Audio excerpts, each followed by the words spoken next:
CEOs now look for this idea.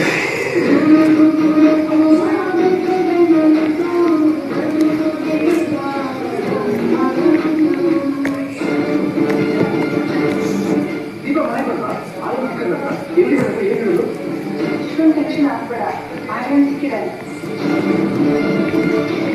ಆಯನ್ನ ದೀಪ ಮನೆ ಕರ್ಕೊಂಡು ಅಲ್ಲ ಒಂದು ಹಾಸ್ಟೆಲ್ ಬಿಟ್ಟು ಮನೆಗೆ ಕರ್ಕೊಂಡಿದ್ದಾರೆ. ಮದುವೆ ಆಗಲ್ಲ ಅಮ್ಮ ಇಲ್ಲ. ಅಮ್ಮ ಪ್ರೇರಿಸಿದ್ದೆ ಅದೆಷ್ಟು ಅನ್ಕೊಂಡಿದ್ದಾನೆ. ಅದಕ್ಕೆ 4 ದಿನ ನಮ್ಮ ಮನೇಲಿ ಇರಲಿ, ನಾನೆಲ್ಲ ಜೊತೆ ಬೆಳೀಲಿ ಅಂತ ದೀಪ ಕರ್ಕೊಂಡು ಬಂದಿದ್ದಾರೆ.